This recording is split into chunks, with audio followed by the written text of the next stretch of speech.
as I promised 3 weeks ago, this is the final boss battle of my 8-part series of Hyatt and Chase versus Hilton and Amex. Here we go.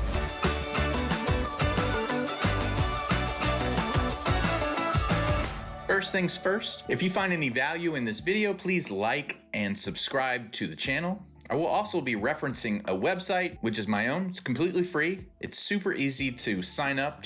I'll show you. Here, go to sign up, click on one of these buttons, and you're in. That's it. That's as simple as it gets. Okay, let's get started. So I have chapters mapped out on this because it might be a lengthy video. I'm not sure yet, but it might be.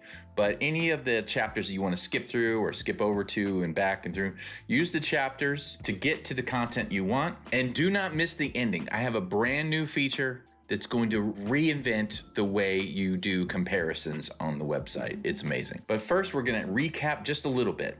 So 3 weeks ago, as I mentioned, I did a comparison video of Hyatt and Chase versus Hilton and Amex. And I admittedly told you guys I didn't know much about the Hilton and Hyatt ecosystems, and I wanted to learn more, and I needed your help to do that, and you guys pulled through. I got tons of comments on that first video and with the subsequent videos where I covered each individual card from Hyatt and from Hilton. I got emails, I got insider documents, I got all kinds of stuff. It was amazing. So before watching this video, if you didn't watch the other videos, I would implore you to go watch those first to give you the context you need for this video. Because in the first video, I kind of set up why I'm doing it. Then I did a deep review on each card. So I had the 2 Hyatt cards and the 4 Hilton cards. I have separate videos for all of those. So in this video, I'm not gonna rehash any of that. I'm instead going to read through a lot of your feedback that you gave me, comments on other videos, emails that I got. I'm gonna pull out all the really important tidbits that I found, some great opinions on the 2 ecosystems, on how to use the cards. I'm gonna read through all that feedback. We're also gonna cover some things that I got wrong on that first video, which was super enlightening to me, and correct that record on this video. And that's what that video was for. I knew that I was gonna get stuff wrong. And like I said, you guys came through and gave me the correct information. I did a lot of research, and so I'm going to correct that here. So once we read through all that, I'm going to go through some bookings because I've definitely found some interesting things about booking in each system. And then we're going to do a full featured comparison of Hyatt and Chase versus Hilton and Amex. Let's get started. All right, so let's get this out of the way. This was the biggest revelation pointed out by Nolan's Points Journey, and that was that one of my formulas on the website was wrong. And I mean, it wasn't crazy wrong, but it was wrong enough to, I think, make a difference, especially when you count annual spending and multiple point earnings. So he writes, "Thanks, Rich. Amazing video. One thing I noticed with the hotel portal points evaluations is that the 0.6 for Hilton or the 1.7 for Hyatt only apply to credit card points, and the modifiers don't change the valuation of the hotel loyalty points earned with each. I noticed this because I was doing the math on the portals for each of these myself a week or so ago. Didn't know if that was intentional or not, but I wanted to point that out just in case." Not intentional. So what I was doing is I was taking the 4x, multiplying it by 1.7 to get the 6.x, and then I was adding 5.5, which it shouldn't be. It should be the other way around, is that I'm adding the 5.5 to the 4 and then multiplying 1.7. So what that was doing was giving Hyatt less value on the points and Hilton more value on the points. So this was incredible that it was pointed out to me and that we found this equation. So obviously it's pretty easy to screw that, but totally my fault that I messed this equation up. But now we have definitely a more accurate telling of how valuable the points are during hotels. It didn't affect any other non-hotel points earnings. It was just the hotels and the portals for hotel cards when you were applying the points value and the hotel status. All the other cards were not affected by this whatsoever, or the points earnings on hotel cards besides the hotel and portals. But this was crucial in getting the comparisons correct because we were devaluing Hyatt a little bit and overvaluing Hilton a little bit. Crucial that we get that right. Colin Yule 9339 makes a great point. One thing to note is that if you're earning MR points, those are Amex points, to transfer to Hilton, the value of those MR points is a lot lower than the normal MR point calculation of 2 cents per point. So on my website, I have that the pointsguy.com's valuation of MR points is 2 cents per point. And he's saying for Hilton, it's not that much. So they transfer at a 1 to 2 to Hilton. Therefore, 1 MR point is equal to 1.2-ish cents per point when transferring to Hilton. Amex also does transfer bonuses to Hilton, which could boost this further. Never any transfer bonuses to Hyatt. I think your calculations at the end of the video, talking about my part 1 video, considered MR points as being worth 2 cents per point, but they probably aren't when transferring to Hilton. Chase UR points are generally worth about 2 cents per point when transferring to Hyatt, however, so those calculations are probably close to correct. So yes, we do need to factor that in. This is exactly why I added that new feature where you could change the value of the point system's points. So if you're only redeeming to Hilton, for example, come over here to the membership reward points. Currently it's valued at 2 cents per point, but if you're not getting 2 cents per point because you're only transferring your points to Hilton and you get a certain value for those points when you transfer to Hilton, then you can update these. So if it's like he was saying, it's only 1.2 cents per point, then you can change that. And then when you're doing the comparisons, it will value these points at 1.2 instead of 2. So you can do that on your own. However you are getting value from those points and what you're seeing reflected in real life, you can change that value. And then when you do your comparisons, you can make those informed decisions as to which card you should use with those real world numbers. All right, so NJ Wolf 6775 and also Mark LIHSU both say Hyatt availability on points is generally just as good as Hilton. Not sure where you heard otherwise. Yeah, I second that. I have always been able to book for major 3-day holidays or busy trade shows and apply SUA to get suites every time on points. I do plan ahead of time, so that probably helps. It's not that you can't book at the hotel. It's the rooms, I think, is what the problem is. With points at Hyatt, you cannot book every room they have available that you could pay cash for. So for example, we've got the Grand Hyatt Washington, D.C., May 15th through May 22nd, just 1 room with 2 guests. There are 8 rooms available, 2 club access, and 2 suites. That's separate from the rest of the rooms. So there's 8, 10, 12 rooms available. If I want to use points, guess what? You got only 4 rooms available and 2 club access rooms. No suites.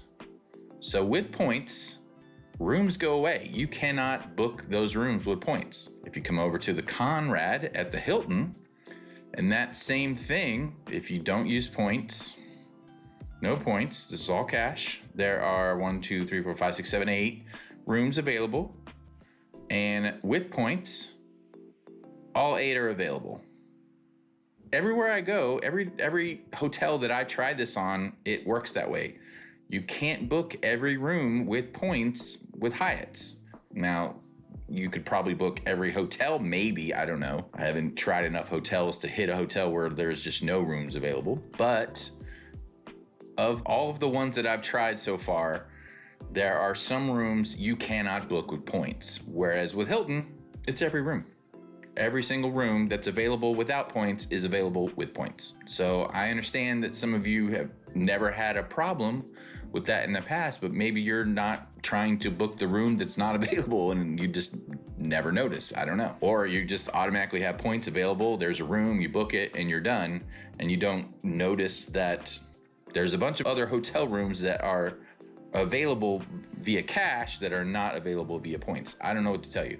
All I know is it is true that you cannot book every single room that is available with cash with points when you're using Hyatt. I will take note, like I've searched Dallas, Texas here for all the Hyatt hotels. There are 27 results. If I turn on points, then there are still 27 results. So I'm not going to look through all 27, but I'll look through a few and see if there's hotel rooms at every one. The same goes with the Hilton. You've got 173 hotels in Dallas. And if I turn on use points, there are still 173 results. So it doesn't filter out hotels because you are using points for either hotel chain. But I'm going to pop into a couple and see if hotel rooms disappear for each one. So for Hyatt, I'll just click this first one. I'll do the Hyatt Regency and I will do the Thompson. How about that? So the Thompson has 5 rooms available. If we turn on use points, 2 rooms available. It also has 3 suites, but without points, there's 4 suites. So it definitely eliminates rooms. And this has happened to every single one that I've gone to for Hyatt. So there's 3 rooms available, 8 suites available. If I use points, no more rooms available, and looks like only 3 suites. So I don't know how people are saying they never have problems with booking with points. You can get every room. I don't see that anywhere. If you wanted this suite and you booked with points and it just happened to work out that way, fantastic. But your options are definitely more limited. So let's do the same thing over on the Hilton ones. So the Hilton ones, the ones that I picked without points, 18 rooms were found, and with points, 18 rooms. I can still book all of these with points. It's Hilton, so the points aren't going to be worth as much. You need a lot more points, but you can use the points on any hotel room. Same goes with this one. Without points, 5 rooms are found. With points, 5 rooms are found. So never a problem to book with points with Hilton. Always a problem at 100% of the ones that I've tested with Hyatt. So Hyatt, always a problem. So I appreciate in the comments if you're saying that it's never affected you, that's awesome. Glad it hasn't affected you, but there is 100%, if I wanted to book one of these 3 rooms with points, it's not happening. There's no option. What's the points one says, oh, by the way, he's got a great channel. Go check out his channel. I think the issue you're touching on is the limited award inventory at a lot of properties, especially popular ones. Yes, I would agree with you, but I would think that's sort of a distinction without a difference. I mean, either you can use the points on every room or you cannot. So the knock on World of Hyatt is they don't let you use points on all the hotel rooms, where Hilton, they let you use points on virtually all the hotel rooms. From Super Sal 89, it says another way to earn more points is to charge everything to the hotel room. So any restaurant, bar, or parking expenses that you have, make sure you just have them charge it to your room, because then you're going to pay your room off with your card. So if we come over here to the Hyatt, you're going to be earning, instead of 3 or 4x that you would be getting on a Amex or a Saver card for dining, if you're charging that dining to your room, and then you're paying your room with your Hyatt credit card for this example, you'd be earning 9.5x on that charge, as opposed to the 3 or 4x you would with your dining card. And then, you know, with Hyatt, you're getting a 1.7 cents per point value on those points. So that's really like you're earning 16x on dining, or 16x on parking, or 16x on, you know, drinking at the bar or whatever. So make sure you always charge to your room and then pay your room charge with your hotel credit card. Another one, Matt Clausen. Make sure you go check out Matt Clausen's channel. Great channel on credit cards as well. Hyatt cards are way less powerful than Hilton cards. The Hilton program is way easier to comprehend than Hyatt. Hyatt cards are seemingly stronger, but you can really only earn them by gaming, chase, and built. And built is guarding hard against gaming, as they should be. I have no idea what that means, Matt, and I want you to make a video about it so I can learn more. Ian KM1 says, when you sell your website, can I have $5,000? I can trade you some pizza if you're ever in Boston. Deal, thin and crispy, please. So if you watch my Hyatt videos, I kind of made light of the fact that they have these fitness categories, and it didn't really make sense to me. I don't know anything about Hyatt. I don't even know if I've ever stayed at a Hyatt, because I've kind of been Hilton more recently, and then back in the day, I used to just stay at the cheapest motel that I could find because I was po. But Section Chief points out, that I started to prefer Hyatt hotels approaching 15 years ago when I realized they had consistently better gyms across the country than other hotel chains. So yes, they, Hyatt, really are into fitness, which just made me laugh even more. I got the Hyatt card shortly thereafter, but as you indicate, it's really only good for use for stays charged at the hotel and maybe when the Chase has a special offer, right? But I just found it funny that I was making fun of the fact that it had a fitness thing and everything being the fitness, and they actually are. They're really like into fitness and they're big on their gyms, and their gyms are real nice, and it's also their hotels are geared around being fit and healthy and stuff, which is awesome. But it just cracked me up because I just didn't see that coming. Den Snow 4816 points out a great point that, oh my God, I'm honestly pissed at myself for missing this in the Aspire video. You neglected to say the Hilton credit is only for resorts. So the 400, 200, and 200 credit is only for resorts. Like you mentioned, in some parts of the US are very scarce. So that is notable, and I am going to absolutely include that in my final assessment here at the end. But yeah, I absolutely should have said that. So good call out, Den Snow. Ushers. Oh, can you cue the video real quick? Because it's pronounced Aaron? Son of a... He writes, thanks for the video talking about the Surpass. This is my favorite catch-all card, and I spend exactly $15K on the card every year in the 3X category. I value Hilton points at 0.5 cents per point, so does Hilton, because that is Hilton's frequent sale price. I value the free night certificate at $450, so 90,000 points at 0.5 cents per point, equivalent to an additional 6x points on the 15K spend. So the earning rate is 9x or 4.5% back on the catch-all category, which is pretty much as good as it gets for me, especially since a $450 value on a free night is extremely easy and conservative for me to get. So what that means is he spent $15,000 throughout the year at 3x on each dollar. So that's 45,000 points. But he also got a free night, which is worth $450. So that's 90,000 points. So spending $15,000 to get 90,000 points is basically 6x on those points. So 6x plus 3x, that's 9x. So he's actually earning 9x on those points at 0.5 cents per point. So you half that in his 4.5. So really he's earning 4.5x on the all other category. So you kind of get where we're going. So instead of just 3x, because he knows he's gonna hit 15, he knows he's gonna get the free night, which is worth 90,000 points, that's 9x, and then cut it in half because of the point values, you're down to 4.5x on that $15,000 spent. So you're not gonna get a better catch-all card than that. That's a great way of looking at it. You know, and caveat to that is you have to use that free night certificate within 12 months from the day you got it. So there is a time box on that, but still 4.5x on the all other category is outstanding. Zinni Cheerio writes, the Surpass is a great points earning card. Spend $15,000 and earn a free night certificate, roughly $500. I think we touched on that. So 60,000 to 90,000 Hilton points worth $300 to $540.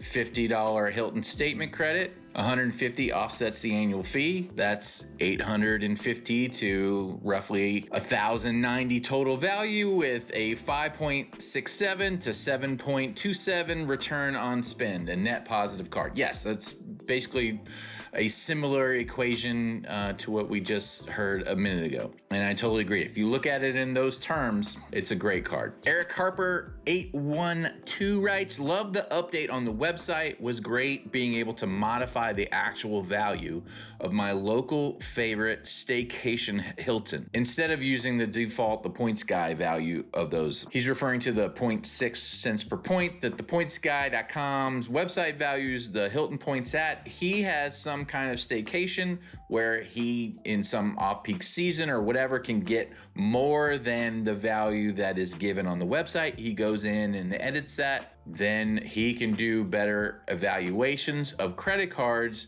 using the point values that he gets. CN Doubles writes about the gift cards that you can use for the Surpass credit. I hope they really ran out of gift cards and are not shutting it down due to us lack of use of the gift cards. If it comes back, this is a keeper card for sure. Also commenting on CN Doubles comment, Level Up with Haynes says, I think they got rid of it because they would want you to use the credit for travel. How is it possible for all these months that they are unable to restock? I don't know if it's been all these months. I think it's been a month. I think it was mid-January when they ran out. Anyway, a valid point, and we're just gonna have to see. If they never restock, then, you know, I guess that's one thing. You would think they would just keep letting you buy the gift certificates, but then not trigger the credit, because some people buy the gift certificates like for loved ones or whatever so that they can use those for a honeymoon or whatever, you know what I mean?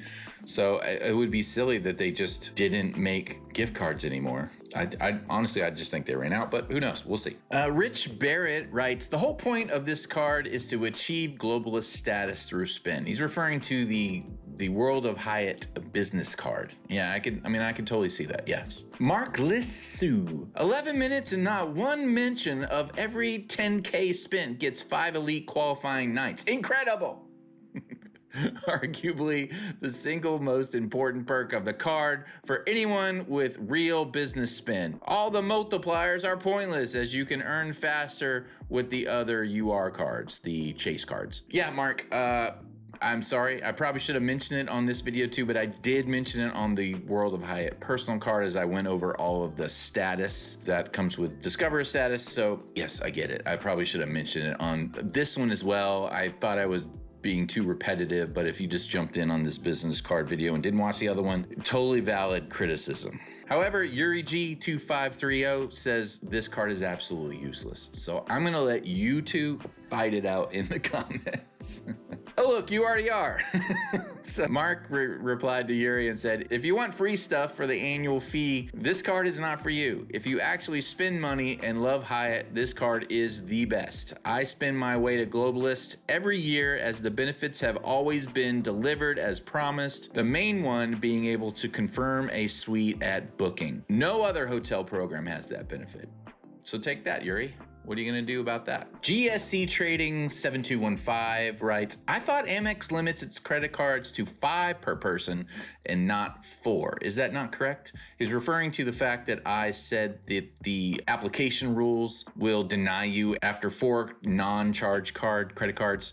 I've heard it both ways, and I figured I'd go with the lowest of 4. And if you want to roll the dice and try for the 5th, good luck. Application rules, always a grain of salt. Your mileage may vary, so it could be 4, it could be 5, one of those two. The Amex 4 rule is not steadfast. I've got 6 Amex credit cards, not charge cards. Amex Marriott, Amex Business Marriott, Amex Delta, Amex Blue Business Cash, Amex Blue Business Plus, Amex Business Hilton. I got the 6th card last month, January, and I only applied for it, number 6, after Amex told me on the phone to do so. And he adds later, the amount of credit cards limitation applies to both personal, because I asked if maybe it was just personal that it applies to, and he said it was combined. When I was on the phone with Amex last month asking about another topic, I casually asked about closing one of my credit cards so I could apply for another, and she asked me why would I do that. I replied with the same thing everyone else on YouTube echoes about the number of card limitations, and she told me she sees plenty of customers with more than 5 cards, and she told me to go ahead and apply for it. Approved instantly for number 6. I think it's a relationship-based allowance decision, and I'm not in disbelief that Amex probably limits to 4 these days to prevent churning. So basically, he's just saying that if you're kind of suspect that you're just churning, maybe they limited it to 4, but if you have a good relationship with Amex, maybe you have a business checking account and some business cards, and you're actually using the cards all the time, maybe they don't limit you. And it's only if it just looks like you're just getting the sign-up bonus and never using the card and moving on. So it could be that. OKZK Bros says, referring to the Aspire airline credit, I believe also you can use the $50 flight to book Southwest flights. Then, once it triggers the credit on your Amex, go to your Southwest account and cancel the flight. And boom, you get a $50 credit that does not expire. I use LAX to Las Vegas, normally around $55 for that flight. So you're not overspending and putting more money into the Southwest account than you have to. I mean, that's kind of a brilliant idea. I mean, it means you have to fly Southwest, but I'm just kidding. Southwest is good for a budget flights. It's probably the best. I have to drive to Love Field for that to eventually fly on Southwest, which is not great. But anyway, no, that's an absolutely great idea. Good tip. L_E_IT writes, you don't have to start from the white card and work your way up to Aspire. No matter what order, you can get all 3 subs. Yes, you possibly could, but tomorrow they could implement that rule. They're still making changes at Amex, so they could make that rule tomorrow, and then you're stuck at the Aspire and you can't go back down. That'd be silly. DGASMD1 says, not sure if this is in play already, but a few months ago, when I got my Hilton card from Amex, I did ask about the order and bonus elimination based on it, the Amex family rule. They told me I should assume it is the same as the charge cards, so get the lower ones first. I did and got the business one, planning on getting the white one next, surpass next, then upgrade to the Aspire, only to go back down to the white until I need the upgrade to the surpass. Surpass is where it is for me, practically the same as the business one I currently have, just FYI. Yeah, so that's what I was saying earlier, is they called the support line. The support line told them to definitely start from the bottom and work your way up. LEIT, right? Oh, hate mail. Oh, this is amazing. And typos in it, amazing. Okay, I'm gonna fix the typos. Do better research. You can find way better cent per point redemptions. Stop trash talking the Aspire and the Surpass and Hilton in general, you asshole. Sorry, I added that last part. It felt like it needed it, honestly. Yeah, was I trash talking Hilton in general? Like, I have a Hilton card and I plan to get the other Hilton cards and I stay at Hilton's. So I'm not sure I was trash talking, but I tell you what, you know what? In the spirit of grace and tolerance, I'm just gonna assume you meant this in a very nice way and apologize for conveying the wrong message in my videos that I guess may have come across as very negative, extremely negative about the Aspire and the Surpass and Hilton in general. And just say, I'm sorry. It's not how I feel. I have a Hilton card. I plan on getting 2 other Hilton cards at some point, and I stay at Hilton. I'm actually looking for a Hilton in my next vacation. So I just sincerely apologize. Now, I do have some internal documents from Hilton. I don't think this is anything revolutionary, but Raphael was nice enough to supply those to me so I could just learn a little more. But Hilton value the Hilton honors points at 0.5 cents per point. As you can see here in their document, this is for their guest services staff. They have a concept which is kind of like the free night certificate. They call it a BMG. So it's called a Be My Guest certificate, and they are allowed to offer that to someone that has had a bad stay, I think, or just some kind of issue with, and I am absolutely not, and I'm not even joking, do not pretend to have a bad stay. I think that's a total, I'm trying to keep the language PG, but a jerk move. Do not do that just to try to get free stuff from any business for that matter. Now, if you have a legitimately bad stay in some way, then I think you should complain in a very nice way, because that person's just trying to make a living. They didn't do the thing that you're probably mad at. So treat them with respect. But there's nothing wrong with just pointing out that, hey, look, I expected this. You guys promote this. I think you would even want this, but I got this. And this is subpar. And it's up to them. If they want to do right by that, then one of the things that they can do is offer this Be My Guest certificate, which is kind of like the free night certificate from Hyatt, I believe is what he said. And there's some offerings and terms to these. They can also offer you Hilton points because they are more flexible to the member, as they state here. You can use them on other things besides just stays at Hilton, I guess. I don't know why you would use those on other things, but that's what they're stating in the document. And what I did find funny was this best practices when offering Hilton points started offer at the minimum 1,000 Hilton Honors points. Would you like $5? Basically, is what they're offering. Maybe the towels were wet or something. I don't know, something minor, and they're gonna, here's a 5 spot. Calm down. But if it's something that completely ruins your $3,000 vacation, maybe you don't settle for the 5 spot.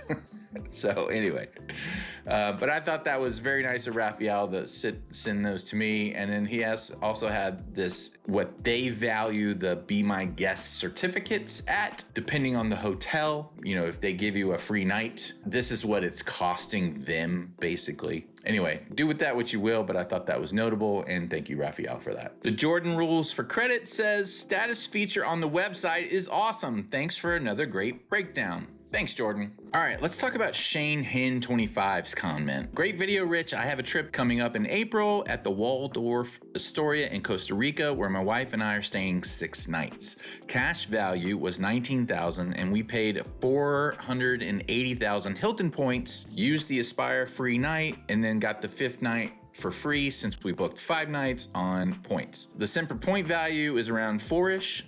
Then in June, we booked the Alila Venture Big Sur for 2 nights. Rooms were about $2,300 per night without tax, and we used 66,000 Hyatt points per night, so that was about 3.5 cents per point. Now, I tried to recreate this booking. The problem is, I think they're all sold out. Yeah, so there's no stays available. Let me see if I could just do 1 night. Yeah, they're all sold out. So in April, so I couldn't recreate this because I asked him about it, and he pointed me to October, which has a similar redemption. He said the price was more in April, but the points redemptions were about the same. But this one was, the price is lower in October and September, so the valuations aren't as high. So you can get really good point redemptions, but you've got to schedule around those good values. So 7370 for the 5 days, and you get a free night. So divided by 480,000 points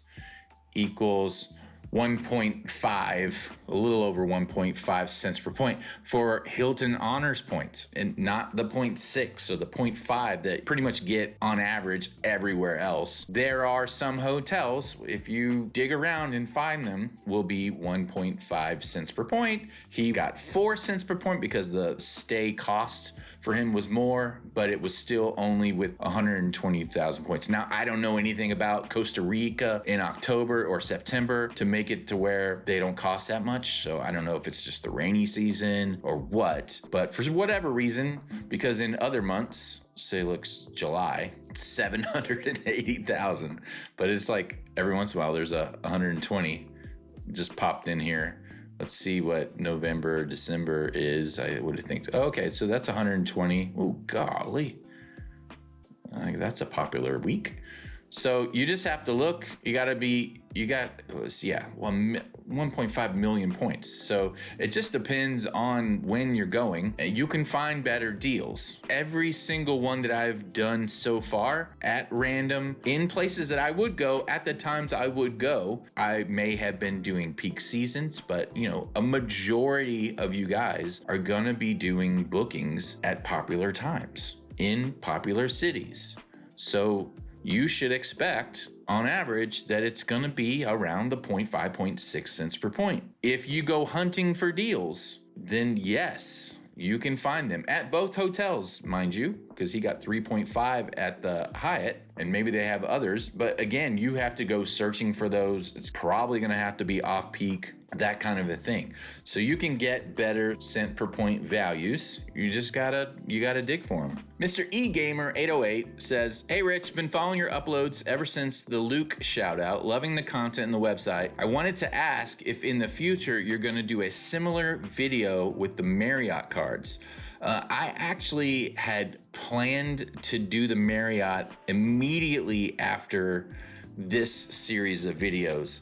However, the schedule to do this recording for 8 videos in 4 weeks was brutal. So I have a full-time job, so it was whenever I could kind of squeeze it in, I'd go do some research and record some video. And I'm actually really late recording this video. I usually have them a week in advance done. I record the weekend before for the next Monday, and I'm hoping to get this one done before Monday, and then I still have to record another one for the next week. Anyway, so I'm gonna take not a break on videos, but I'm gonna do some easy videos for the next few videos, just to relax a little, spend some more time with my wife for the for the next month, and then I definitely plan on doing what I'm thinking about doing is a Chase Marriott and Chase versus an Amex Marriott and Amex battle.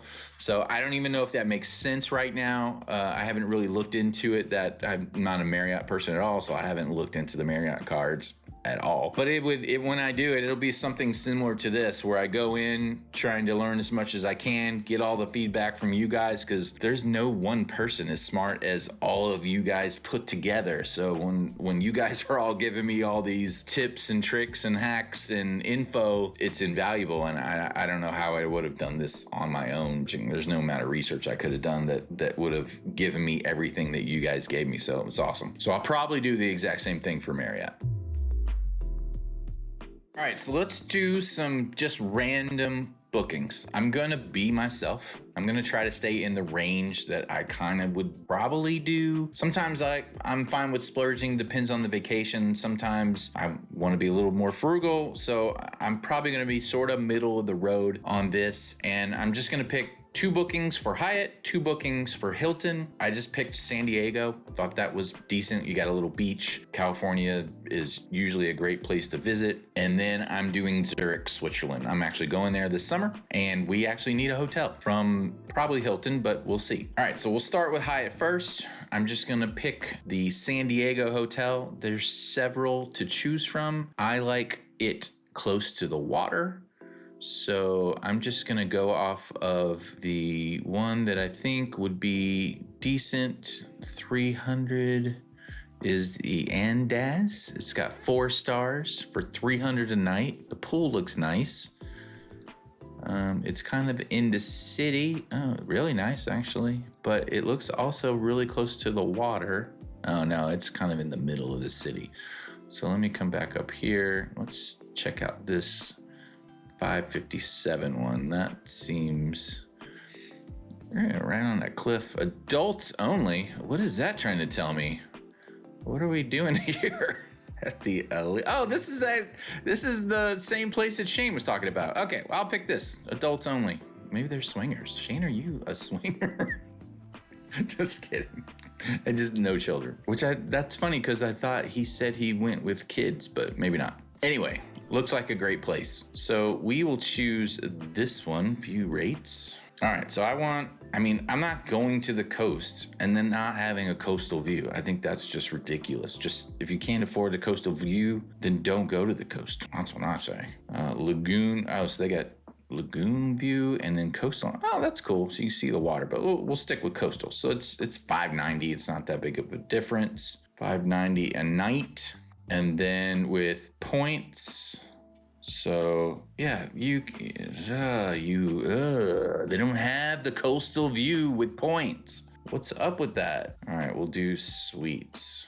So the suite I would want to do, oh my God, that's a lot of money, guys. If it was like our big vacation for the year, I would do the $1,500 a night, and I would hate every second of spending that much money. But all right, so we'll pick this one.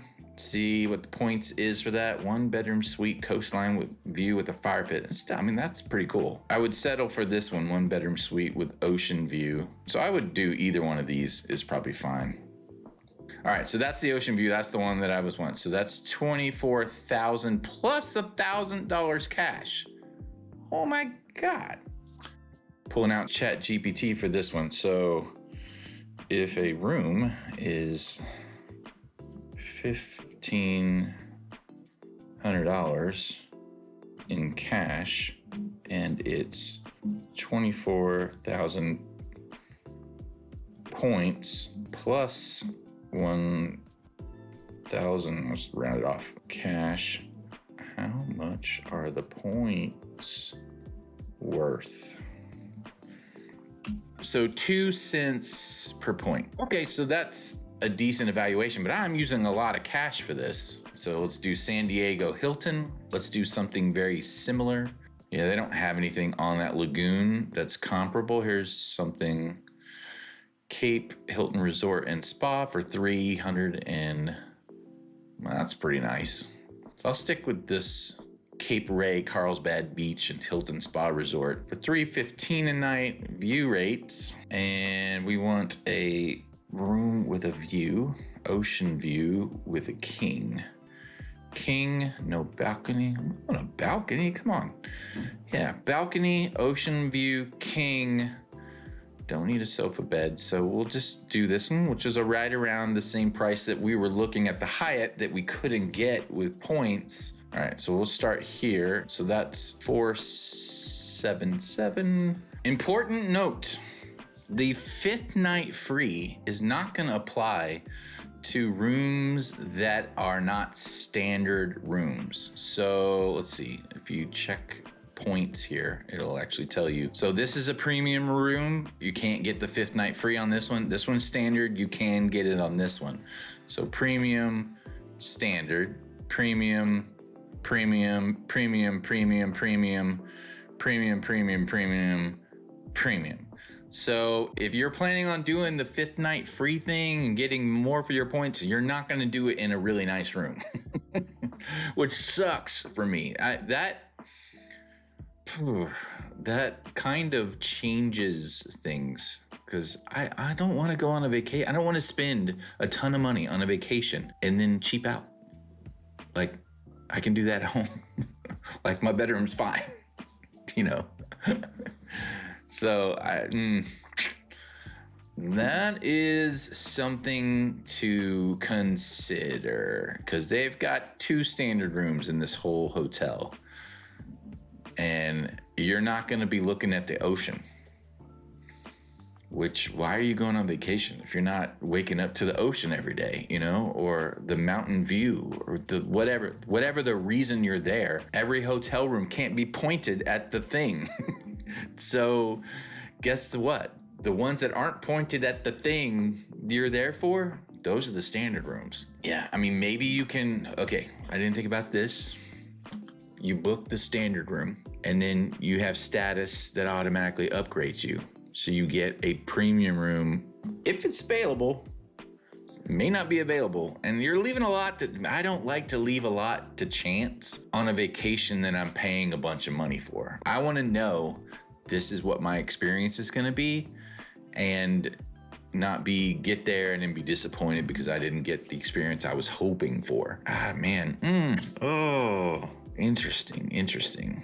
This is kind of where the Hyatt simplicity, even though you can't book all the rooms with points and stuff, you know, but they give you good value for the points when you use them. So you just have to pick a room that's available from the list that they whittle down when you want to use points. And from what I was seeing in the last booking, and I'm sure it's not that on every booking, but you couldn't use all points for it. You had to pay a bunch of cash. You could use some points, and you get good value for those points. And as long as you use those points at some point, then, you know, you're going to get that value. Ooh, a lot to think about. Man, they don't make it easy. None of this is super straightforward, honestly. All right, so we'll just go with the standard room, because then I can just do the 5th night free. So that's going to be, at that rate, it's going to be 0.45 cents per point plus the 5th night free. So you're kind of like at 0.55 cents per point. So roughly 0.6 cents per point, which is right sort of on par for Hilton. So nothing crazy there. All right, coming over to Zurich. We're flying in, and the water's not that far, and we'd rather be on the water, I think, than staying at the hotel. So we'll pick this one, even though the rate is kind of high, but it's our like one big vacation. So I don't mind splurging a little for this one.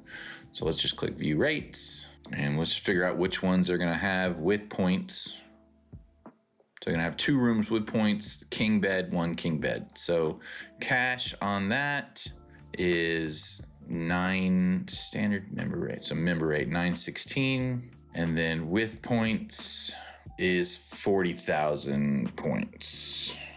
So that one is again gonna be a really good rate of 2.3 cents per point on Hyatt. So great redemption rate. It had the room that I would want there, so we're good. All right, so Hilton in Zurich, it looks like they have a hotel in a very similar spot. It's harder to zoom in. All right, so let's try the Ambassador. That's nice. The US dollar.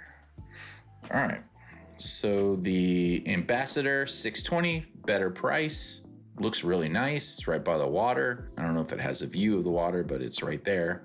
So, and that's the Ambassador Suite at 690, which looks pretty nice. They all look pretty nice. And we're just staying the night before we move on to head down to Lucerne and Basel to start our river cruise. So 690 cash and points.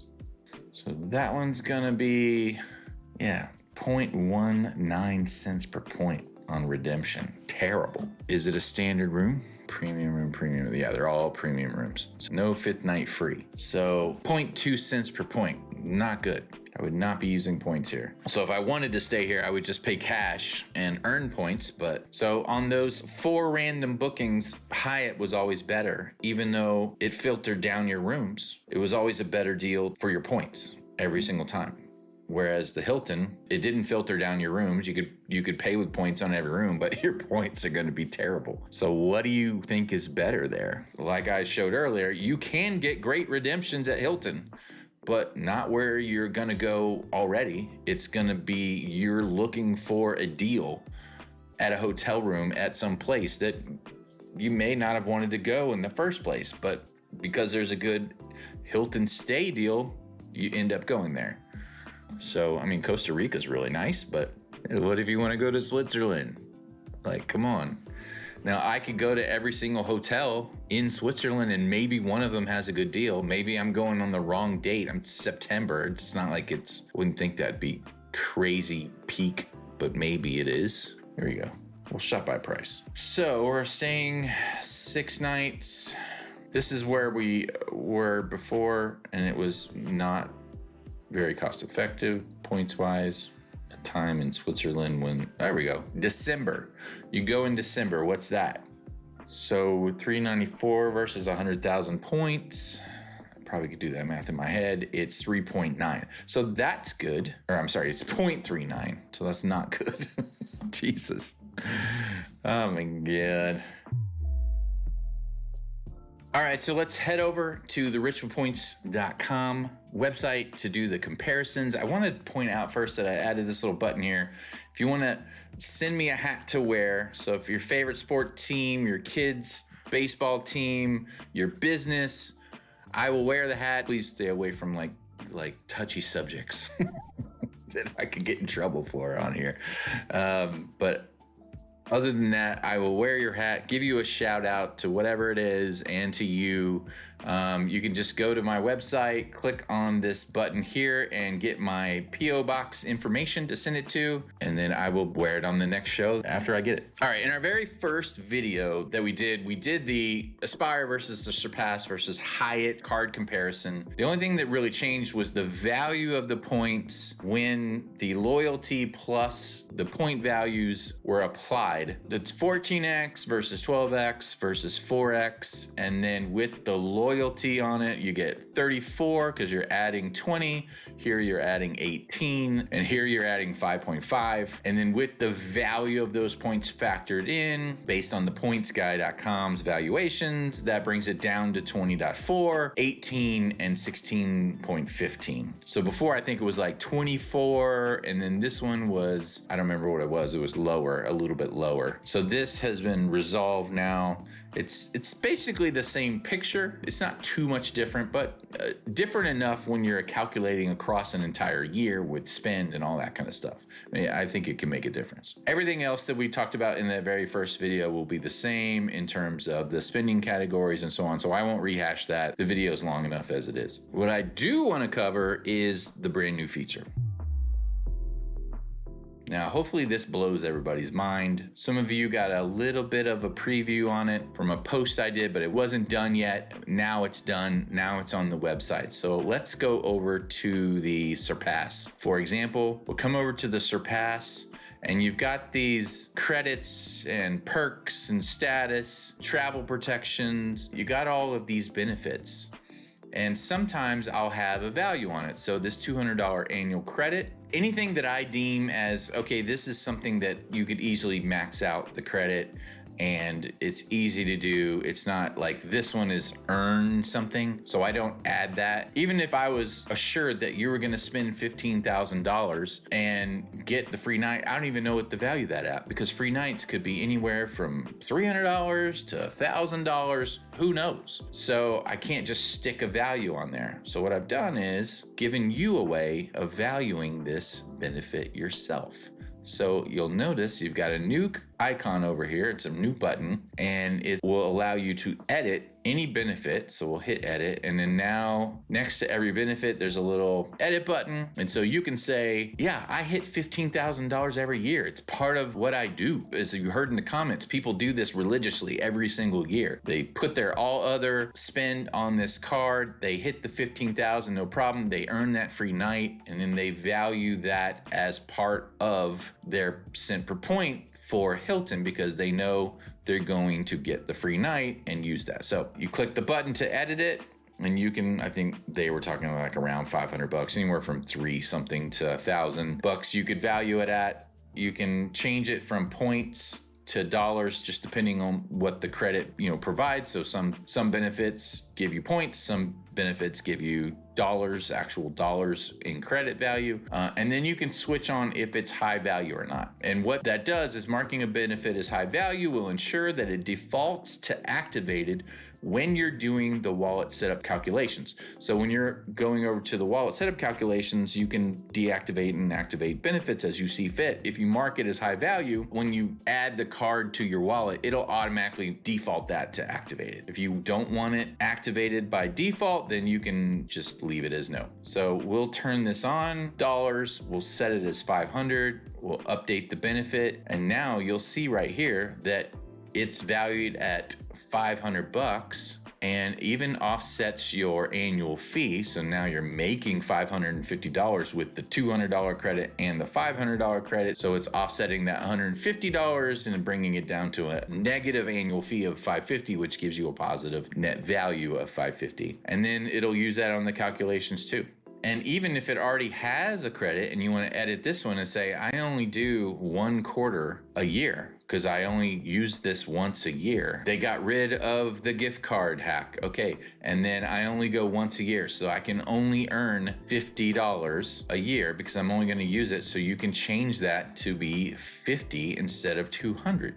So that'll give you a more indicative net value for this card. Always remember that you've edited this because you might skew your results if you edit something, forget that it's edited, and then carry on with calculations for the rest of your life, forgetting that you edited in some weird way, like you gave complimentary gold status a value of 1,000,000 points, then your calculations are going to be all messed up. So just be careful with that. So if you have some evaluations, just go in and make sure. And if you want to clear it out, you just hit the X. It'll clear it out and then update it. So if we come over to the wallet setups, and we'll just add another column, and we'll do Hyatt on this side and Hilton on, and we'll do the surpass because that's what I just edited. So now you can see, this card is killing it, even though we got rid of the $200 credit. Now it's only 50. And it's enabled by default. And we have this new $500 credit that we're valuing this earn a free night with at $500. So if we come down to the calculations, you'll see it activated benefits, earn a free night is now worth $500, and it's using that in your total. You can do that with any benefit. So like the lounge credit, being able to get into the lounges, if you value that at a certain amount, authorized user on the platinum or some other card that charges for authorized user, you can put a negative value on those. However many people you have, add all that up into one amount and compare compare that to a card that doesn't charge for authorized users, because you have 3 people that you need authorized users for, then you can put all 3 people as a negative value on that credit and then compare it to another card that doesn't charge you. And so you could really get fine-grained on exactly what it's going to cost you per card. So this is the Surpass with those added benefits on it. I could do the same thing for the World of Hyatt. So I could come over here. It has a free night. I can edit this. This one's worth 500, whatever, high value, yes. And then we come back over and it's a little bit closer to the Surpass with that free night added. Now let's just add all the other cards in here. Hyatt and Chase versus Hilton and Amex. So we'll do the Aspire first. So with everything defaulted, with the loyalty status formula fixed, this is what we're looking at. So Hyatt and Chase is demolishing Hilton and Amex. Now, I've always noticed that the Surpass does better. So let's switch out the Surpass. A little bit better. Still, it's almost twice as much over here, even with the Surpass. Now, this doesn't paint the whole story because of all those new features that I've added. So people with Hilton, people with Amex are very used to doing the coupon book of benefits. So with Hilton, so if we come over to the Hilton point systems, all right.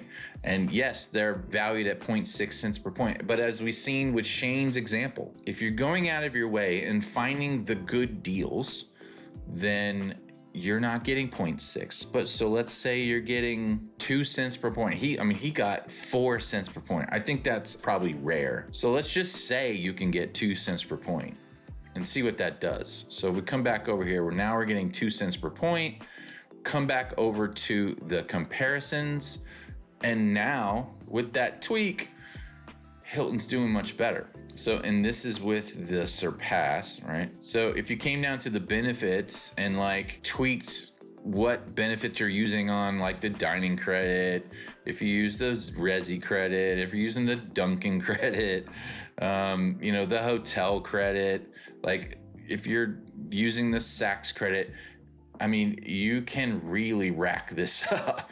So if you are the type of person that's going to go out of your way and utilize all these credits, maximize the benefits, then now it's almost twice as much on this side. There is some you can do over here on this side.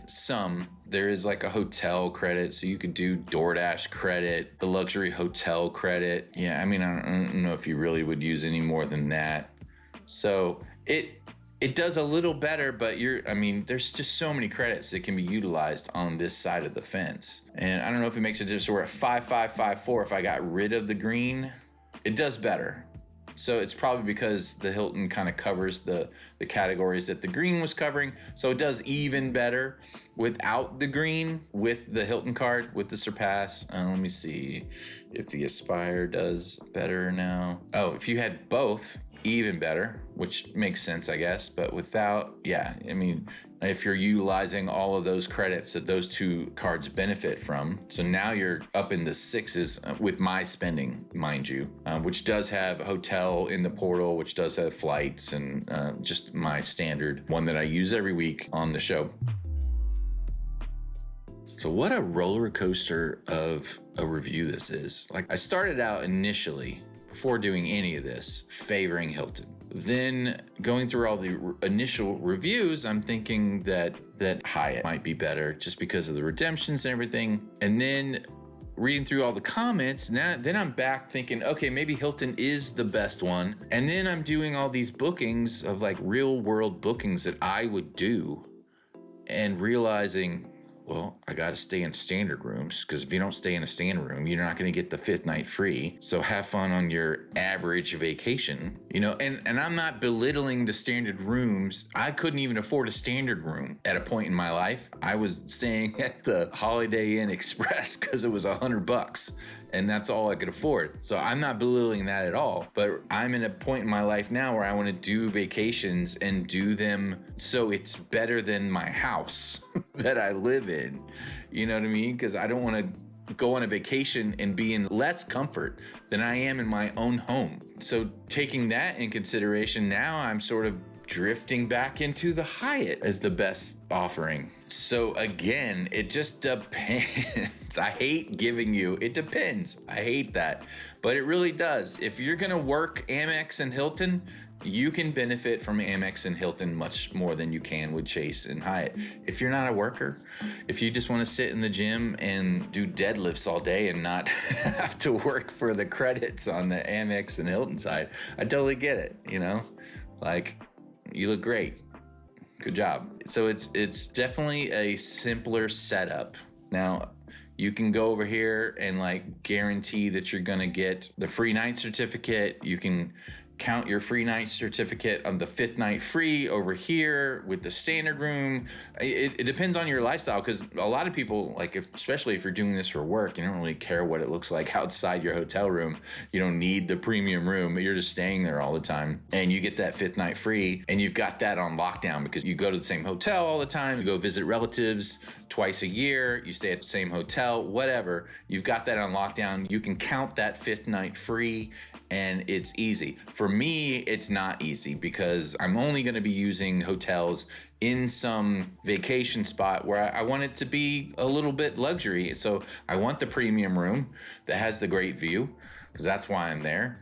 And that 5th night free, I don't think would ever work for me. And I don't really want to leave it to chance to book the standard room and hope to God they upgrade me to a nicer room. So I don't know. It's an interesting dilemma. This is so personal. This is so personal. The great thing about it is I'm giving you these tools. I've given you a way to value all these benefits, to value the points. So the way you see those, you can go do those calculations, get as close as you've ever gotten before on your net value on the cards in your wallet or your future wallet or your possible wallets. You can do that on richwithpoints.com now, and I hope you enjoy it and have fun. But regardless, if you find some value in the video, please like and subscribe to the channel, and we're gonna see you next time.